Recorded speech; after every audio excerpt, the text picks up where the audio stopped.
2K has announced that they have a team that is working on a new BioShock. And according to a source, this has been a while. This has been a long time coming. So that's interesting. The new studio is called Cloud Chamber, and their press release of this was it is Cloud Chamber, and they are the new team working on BioShock. Now, I heard again from a source. I don't have sources, but I saw that there was a source for a website that they had been working on BioShock since 2015. And they also, 2K got out in front of it and made sure to say, hey, this is in development. It's still going to be a few years from now, but they have announced that this studio is particularly working on BioShock. I'm going to mention some things from the press release that I thought was interesting. So, quote, as we've continued growing our project portfolio, we remain inspired by opportunities and to invest further in our valuable IP, great people, and their collective long-term potential. So that's what David Ismailer, I don't know, president of 2K. BioShock is one of the most beloved, critically praised, and highest-rated franchises of the last console generation. We can't wait to see where its powerful narrative and iconic first-person shooter gameplay head in the future of our new studio team at Cloud Chamber, leading the charge. So, again, it says it's still in development, and I'm glad that they come out and said, hey, it's not coming out anytime soon. We're not saying 2020 or 2021 or anything. We're just saying that we're working on another one. I am cautiously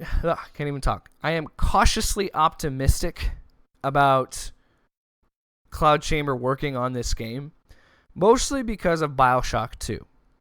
And my big draws from BioShock 2, I enjoyed that game. I think it's a fun game, a competent game. I think it's a good game. I think the big problem, though, is its name attached to it, the fact that it was a sequel to BioShock.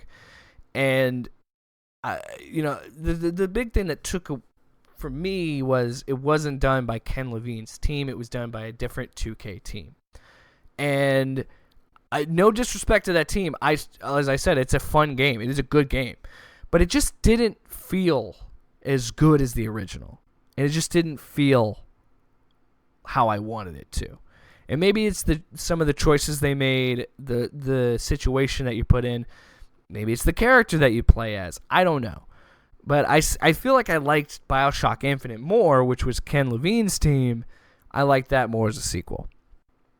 Now, that being said, I'm very willing to give this new BioShock a chance. I love BioShock, and I'm really excited about the prospects of what they can do. And if you've played Infinite and you saw how Infinite ended, it did kind of leave that open to have...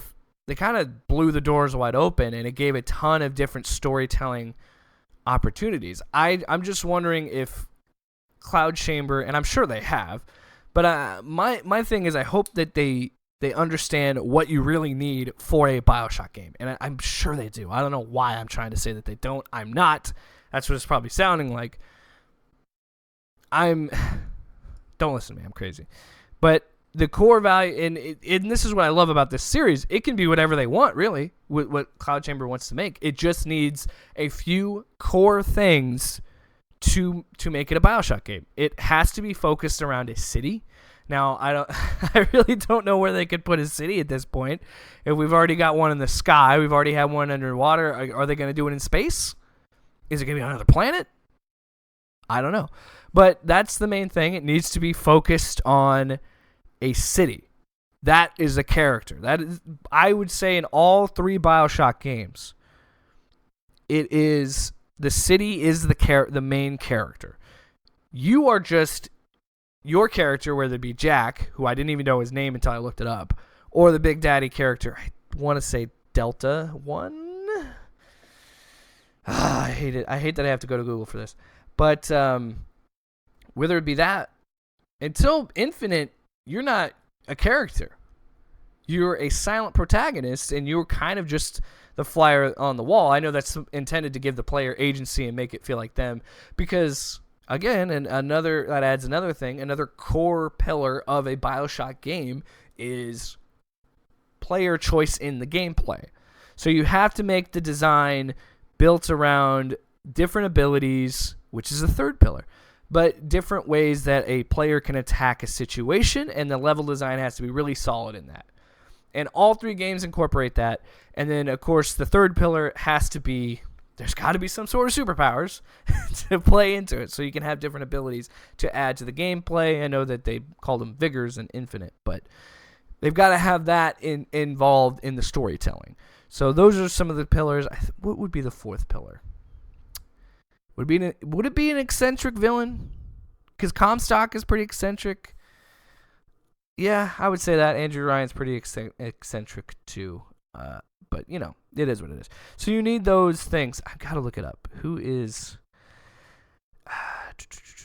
It's got to be Delta 1, right? Opens in New Year's Eve. Subject Delta. I knew it was Delta something. So Subject Delta is the main character in that. But yeah, until it's Booker DeWitt, the character doesn't really matter. The character is the city.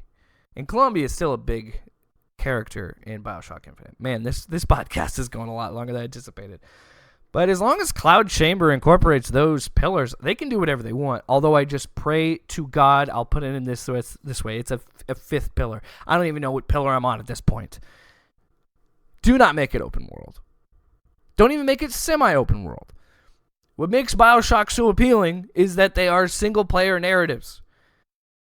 And yes, there's variety in how you tackle certain situations, and yes, there's exploration, and you get more story by finding audio logs, and that's how the story is delivered to you, is through audio logs and secondary means, and that's how you can get parts of the story and piece together a story. But do not make it open world. I'm going to rip my hair out if we see another open world game. There's been enough. The market is oversaturated. Also, we don't need multiplayer.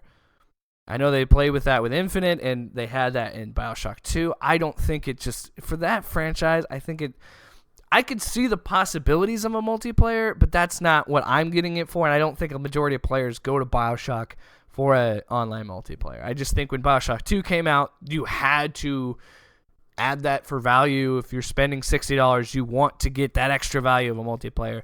I don't necessarily think that's the case anymore. I think we've moved in a different direction game-wise.